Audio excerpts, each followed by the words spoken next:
The floor was cold against my cheek, a shocking, absolute cold that seemed to pull the last vestiges of warmth from my body. It was slick with a film of my own sweat, creating a sticky, unpleasant seal against my skin.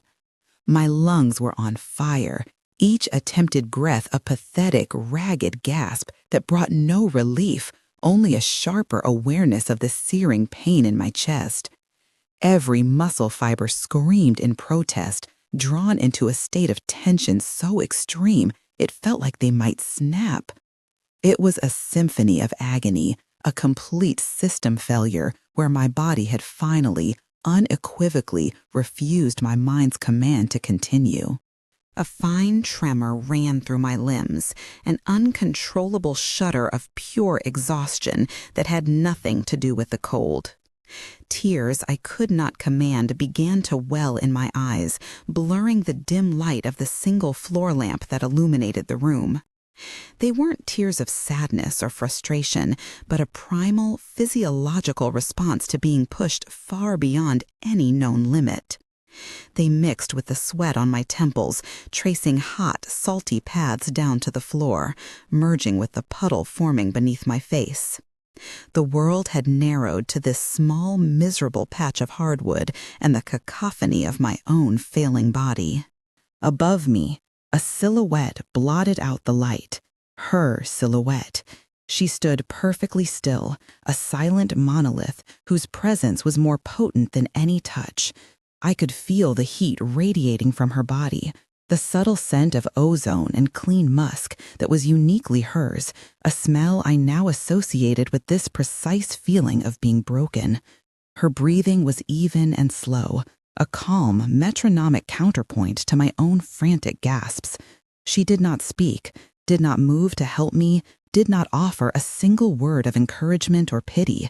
She simply stood, watching. My gaze was fixed, unable to lift my head, focused on the only thing within my immediate line of sight, her shoes. They were immaculate white sneakers, pristine and untouched by the filth of my collapse. They stood just inches from my face, the clean, sharp lines of the design a stark contrast to the chaotic mess of my own form. They represented a different reality, one of control, order, and effortless power. They were the anchor point of her stillness, a symbol of the vast, unbridgeable chasm that separated the conqueror from the conquered. The silent vigil continued, stretching into what felt like an eternity. I waited for a command, a dismissal, anything. The absence of it was a unique form of torture, forcing me to simply exist in my own failure under her dispassionate gaze. Her stillness was an accusation, a judgment, and a statement of her absolute authority. She had done this to me, pushed me to this point with a quiet, relentless precision, and now she was observing the result of her work with the detached interest of an artist examining their finished, shattered sculpture. And then something shifted within the pain.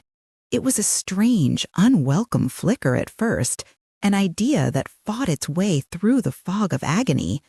The tears continued to flow, but the feeling behind them changed. It was no longer just about the pain.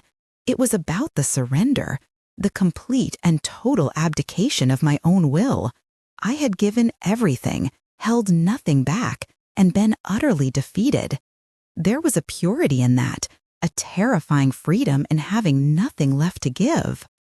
As I lay there, trembling and broken at her feet, a new sensation began to bloom in the wasteland of my exhaustion. It was a quiet, profound hum that started deep in my core. The sharp edges of the pain began to feel less like an assault and more like a confirmation of existence.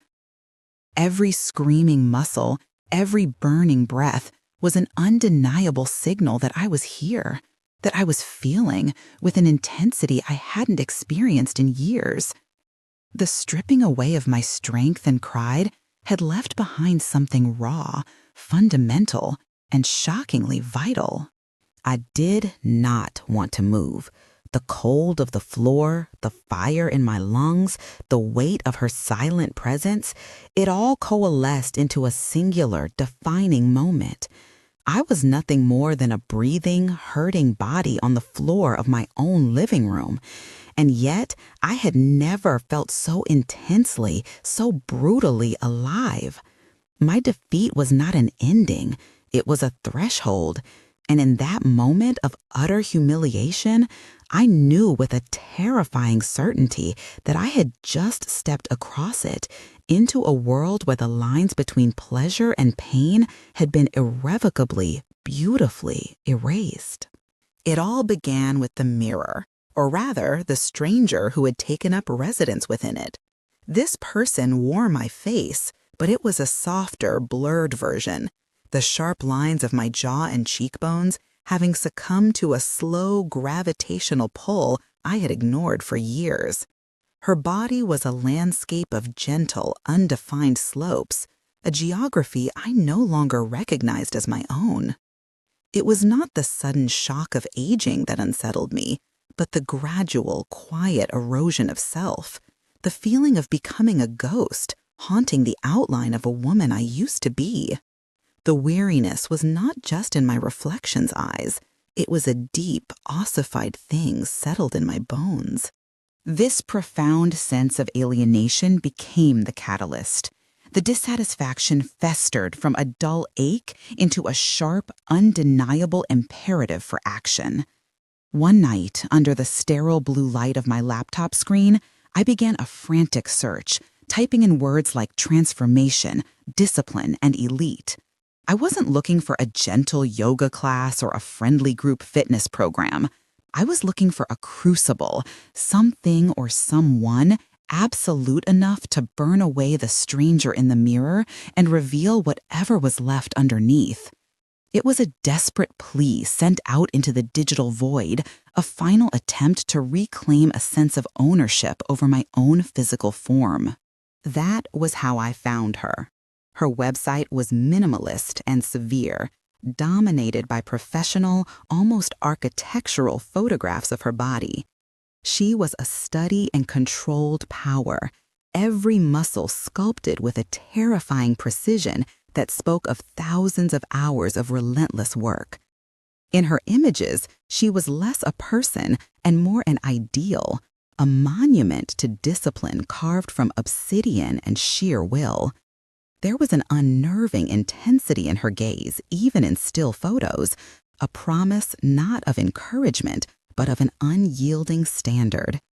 I felt a tremor of fear and, to my shame, a powerful surge of longing.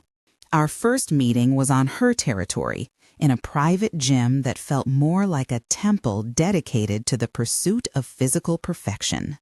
The air was cool and smelled of clean rubber, chalk, and a faint metallic tang of effort. The only sounds were the rhythmic clank of steel, the low hum of a ventilation system, and the quiet pounding of my own heart. Polished chrome and black leather gleamed under stark track lighting, and mirrors lined every wall, offering no escape from the confrontation with one's own inadequacies. It was a space stripped of all comfort, designed for nothing but work. She was even more formidable in person. Taller than I had imagined, she moved with a silent, predatory grace, her presence instantly commanding the entire space. She wore simple black athletic gear that did nothing to hide the intricate musculature beneath. Her handshake was firm, her fingers cool and strong, the contact brief and entirely businesslike. She didn't smile, but her eyes, dark and intelligent, assessed me with a dispassionate intensity that made me feel like a specimen under a microscope, my every flaw cataloged and judged in an instant. The initial assessment was a clinical and humiliating affair.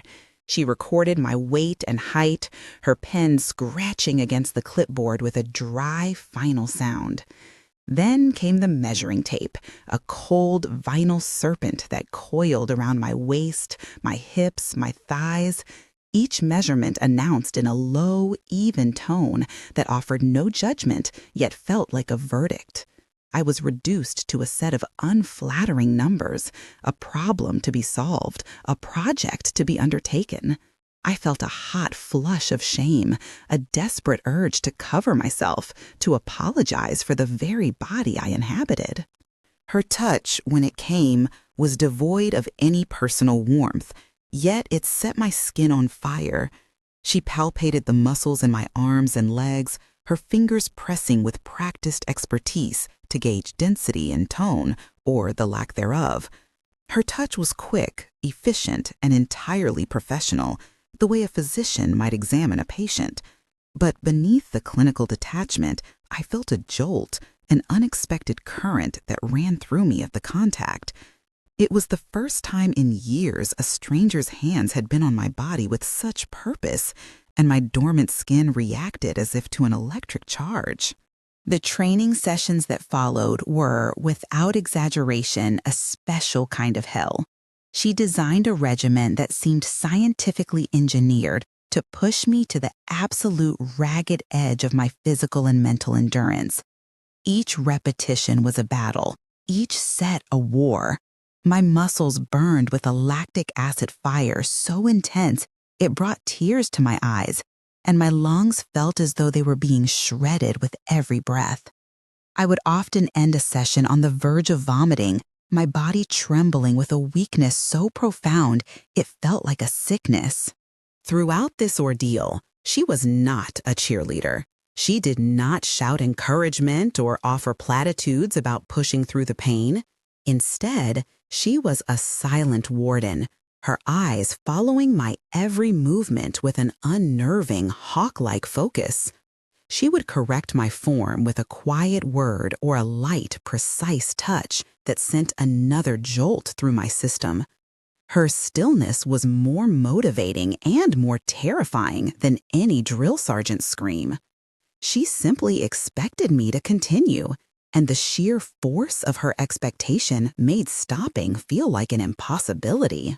I resisted, I complained, I pleaded with my eyes for mercy during those first few weeks.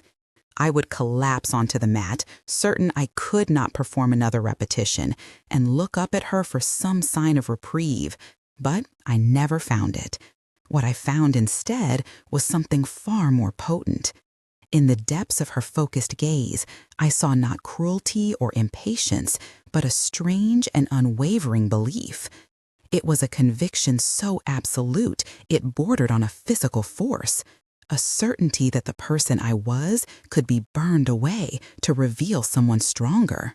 Slowly, something within me began to shift.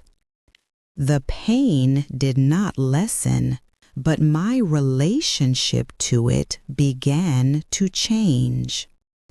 I started to see it not as a punishment, but as a necessary part of an alchemical process I did not yet understand. I began to trust her silence, to lean into her unyielding expectations. The brutal, agonizing sessions started to feel less like torture and more like a purification. I was beginning to believe in her vision of me, even if I could not yet see it myself. I had placed myself in her hands, and I was starting to understand that she intended to break me down completely before she would ever consider building me back up. The gym, once her temple, began to feel like a cage. Its public nature, the presence of other bodies, the shared air, it all became an intrusion, a distraction from the intense, almost sacred crucible of our sessions. The unspoken connection that hummed between us during my moments of agony felt diluted by the clanking weights of strangers and the generic pulse of pop music over the speakers. It was her suggestion to move the training to my home, a proposal delivered in her usual low, declarative tone, leaving no room for argument.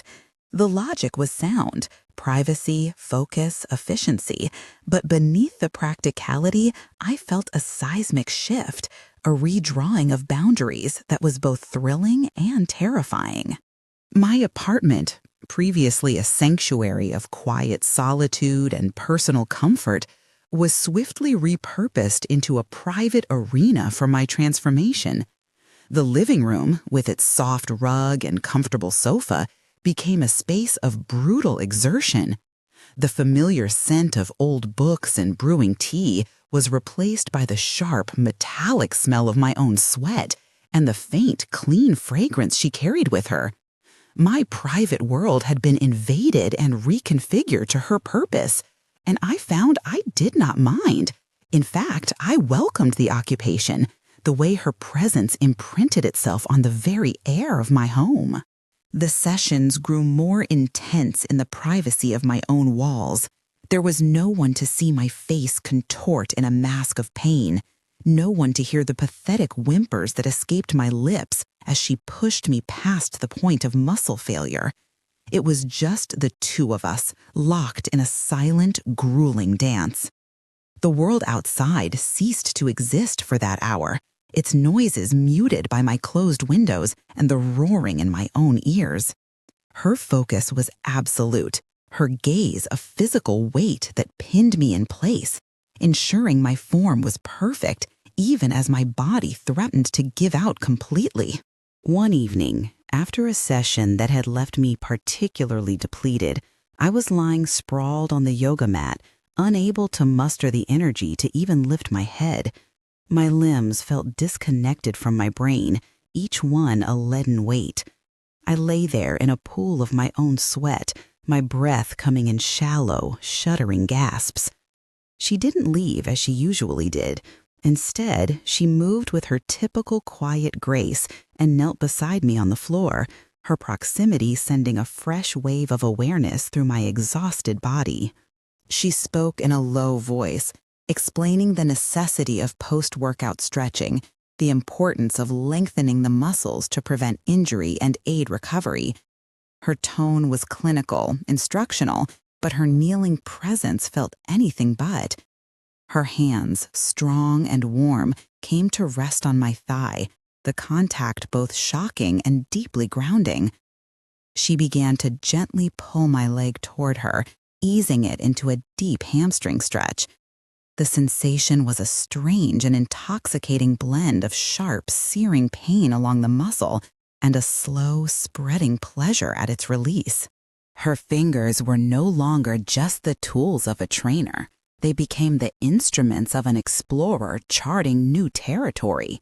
They moved from my leg to my hip, her thumbs pressing into the tight, knotted muscles of my glutes with a firm, knowing pressure. She worked with a slow, deliberate rhythm, her touch both methodical and profoundly intimate. Each press, each circular motion, seemed to release not just physical tension, in which my muscles were knotted, but an emotional tension I hadn't even been aware I was holding. The professional boundary between us dissolved with every knowing touch. She instructed me to turn onto my stomach, her voice a low murmur that I obeyed without thought.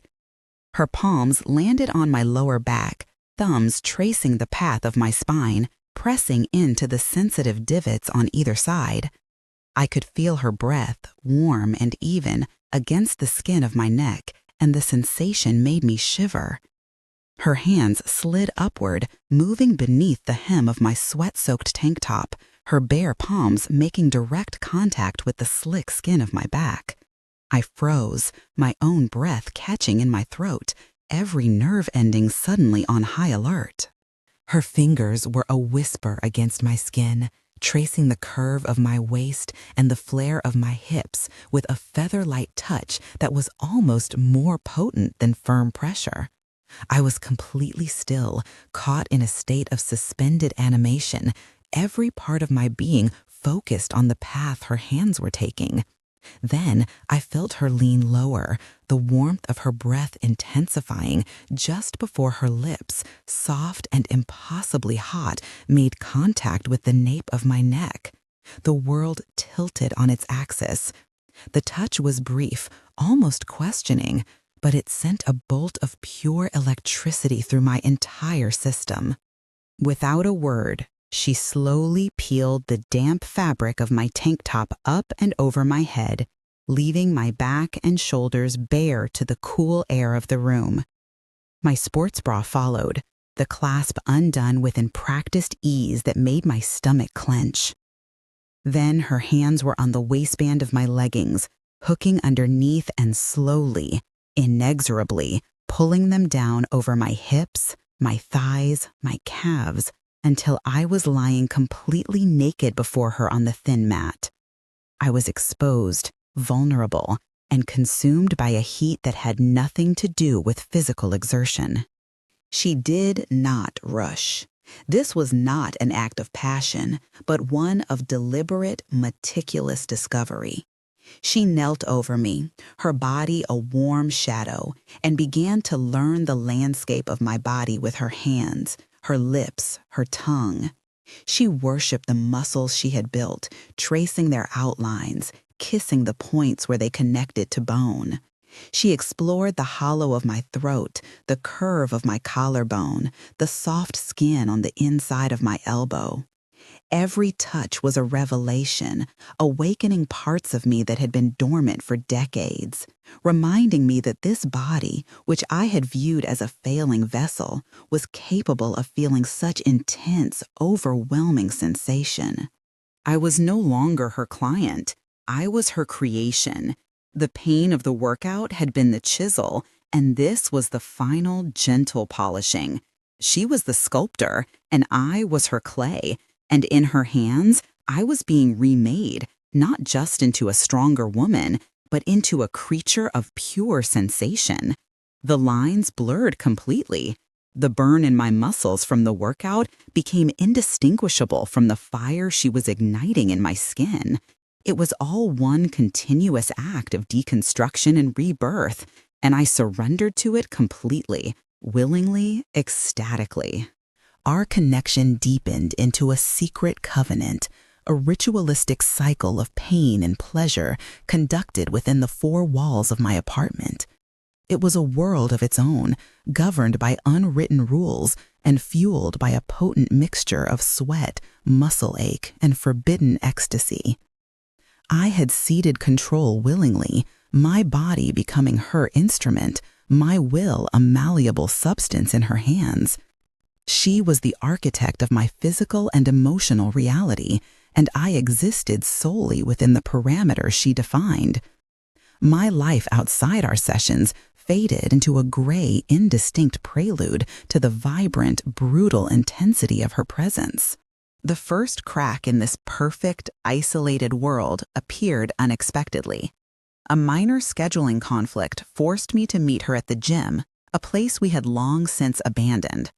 I arrived early, and as I walked in, the familiar scent of chalk and antiseptic cleaner hit me with a pang of something akin to nostalgia. I scanned the room for her, and then I saw them. She was standing with another woman, her body positioned in that familiar, attentive way, her focus absolute. The woman was new, young, with the kind of effortless, athletic grace that comes from a lifetime of physical activity. I stood partially hidden behind a rack of weights, a silent observer. The girl was laughing, a light, easy sound that seemed utterly alien in the context of a workout with her. She was moving through a set of lunges, and her form was nearly perfect, but my trainer stepped in to make a minute adjustment. Her hands came to rest on the girl's waist, guiding her hips into a slightly different alignment. It was the same clinical, purposeful touch she had used on me in the beginning, yet seeing it applied to someone else felt like a physical blow. It was a touch I had come to believe was reserved for me. The girl looked back at her, smiling, and my trainer responded with a small, almost imperceptible upturn of her lips. It wasn't a real smile, but it was more than I had ever received. A hot, toxic wave of jealousy washed over me, so powerful it made me dizzy. It was a primal, possessive rage that I had not felt in decades, a venomous feeling that coiled in my gut. I was her project, her masterpiece, a sculpture she was carving from raw, unformed stone. This girl, with her easy laughter and near-perfect form, was a simple dalliance, a distraction. The thought was both infuriating and terrifying. The rest of the day was a blur of simmering anger. I went through the motions at work, my mind replaying the scene at the gym on a continuous, torturous loop. The image of her hands on that other woman's body was seared into my brain.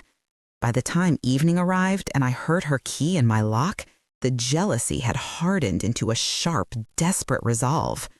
I needed to reestablish my territory, to remind her of the unique, brutal intimacy that defined us, to erase the image of the smiling girl from her mind.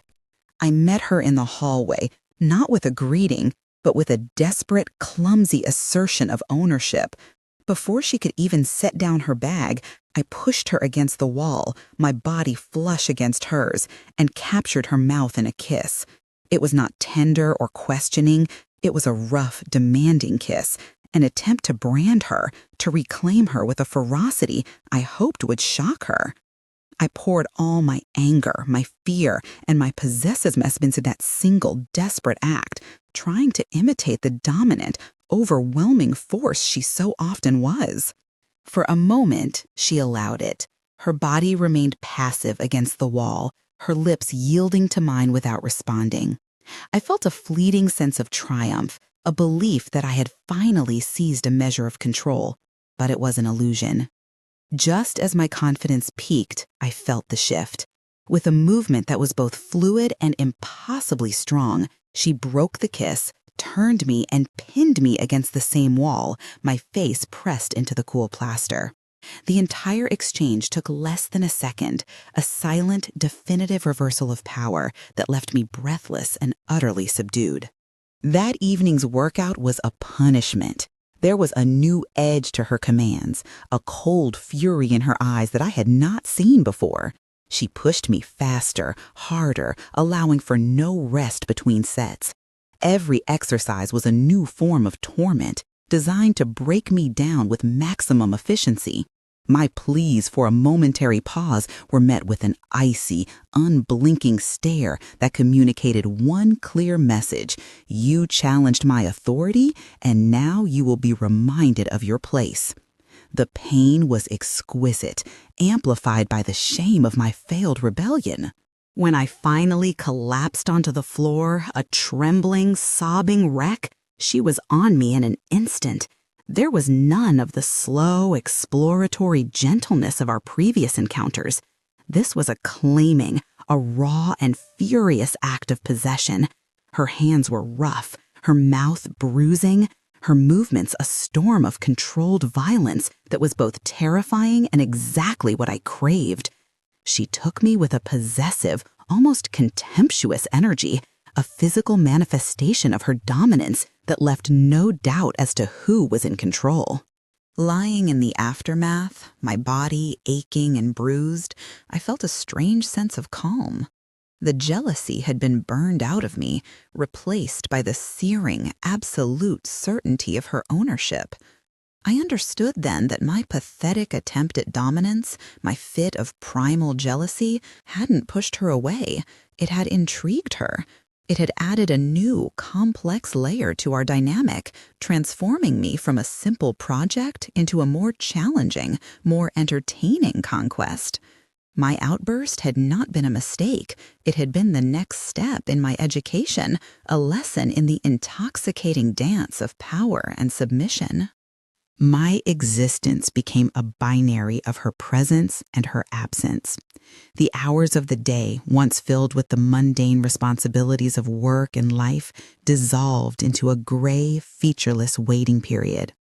I moved through my professional obligations like an automaton, my thoughts a constant, obsessive loop focused on the impending evening. The apartment would be silent, waiting, and I would be waiting with it, every nerve-ending humming with a mixture of dread and ecstatic anticipation for the sound of her key in the lock. She was the singular, vibrant event around which my entire world now revolved. My body continued its remarkable transformation, the soft, undefined lines hardening into sleek, powerful muscle. Friends and colleagues complimented my appearance, noting the newfound energy in my step and the sharpness of my features. I would accept their praise with a hollow smile, their words meaning nothing.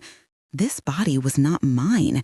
It was her creation, a living monument to her will, and its purpose was not to be admired by others, but to be pushed, punished, and possessed by her.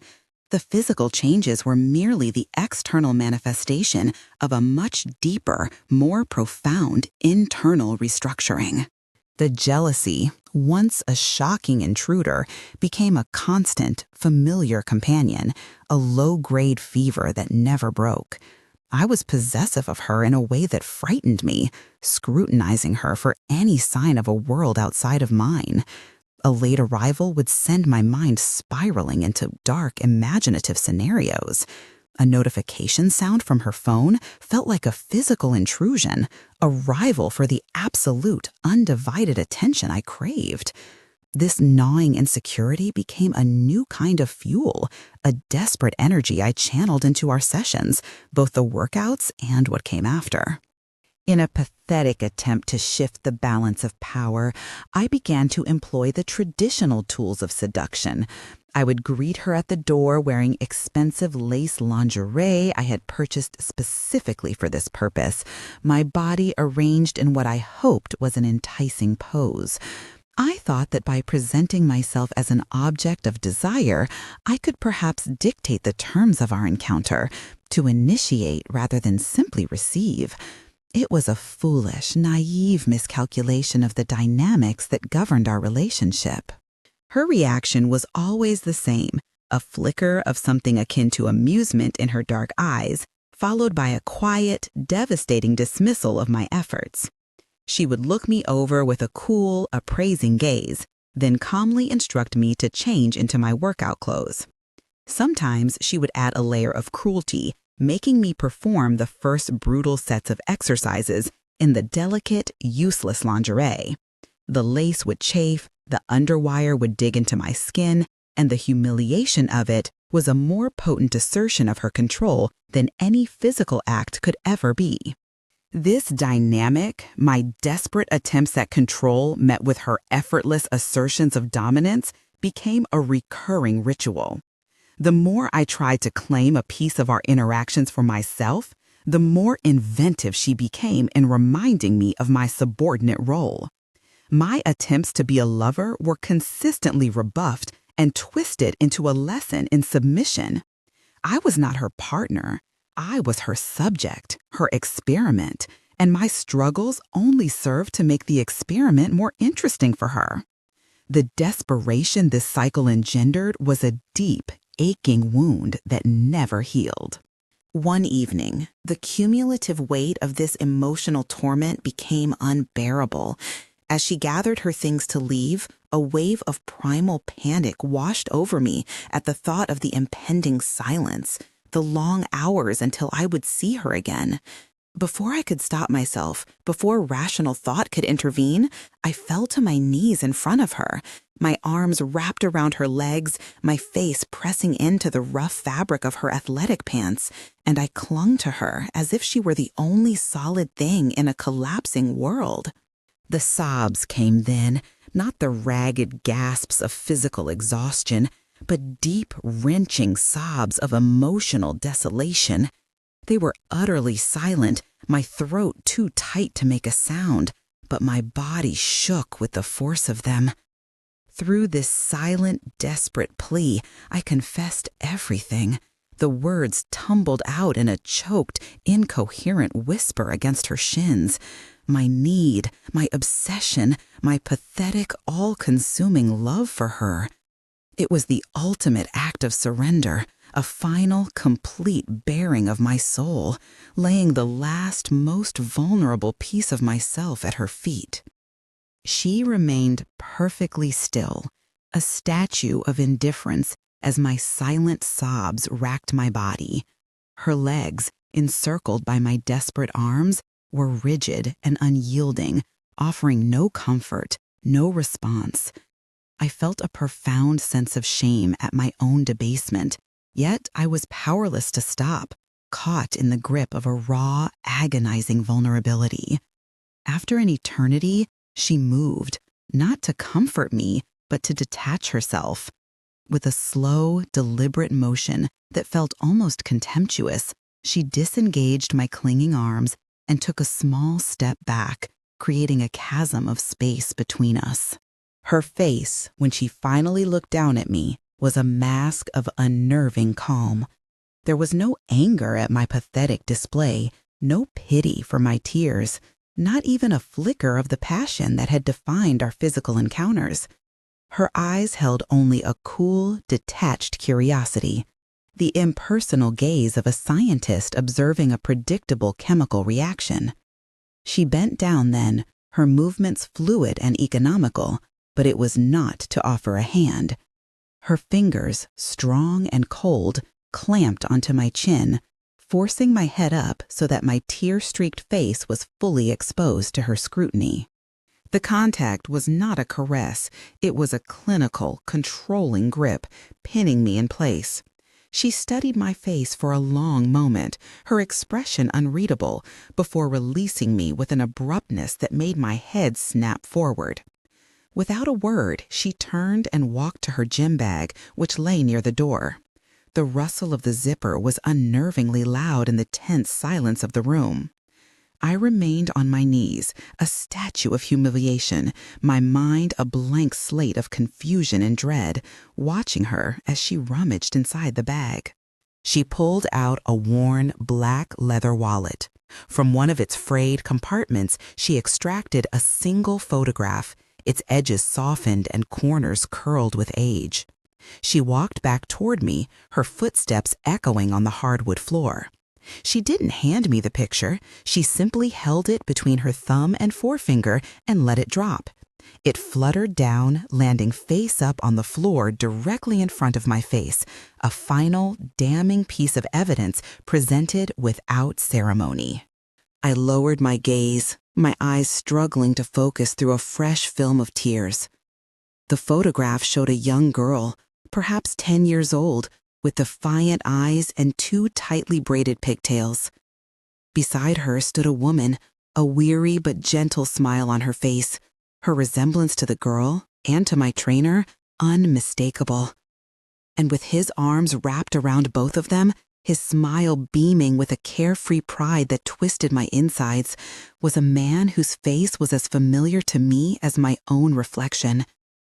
It was my ex-husband, 20 years younger, from a life before me.